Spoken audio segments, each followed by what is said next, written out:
দুইটি পাপ আল্লাহ কখনোই মাফ করবেন না, ভুলেও আপনি এই দুইটি পাপ করবেন না। আসসালামু আলাইকুম ওয়া রাহমাতুল্লাহি ওয়া বারাকাতুহু।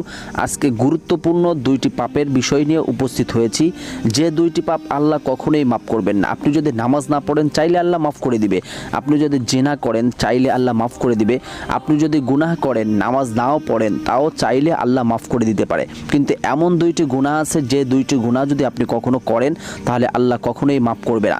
এই দুইটি গুনাহ কখনোই আপনি করবেন না। দুইটি গুনাহ জানার আগে ভিডিওতে লাইক, চ্যানেলটি সাবস্ক্রাইব, ভিডিওটি শেয়ার করার অনুরোধ করছি। দুইটি গুনাহ হচ্ছে, নাম্বার 1 বান্দার হক নষ্ট করা, ভাই ভাইয়ের হক নষ্ট করা বা ভাই বোনের হক নষ্ট করা। মোট কথা হচ্ছে বান্দার হক যে ব্যক্তি নষ্ট করে, নাম্বার 1। 2 নাম্বার হচ্ছে শিরক করা, অর্থাৎ আল্লাহ সমস্ত গুনাহ মাফ করলো, শিরকের গুনাহ কখনোই মাফ করবে না।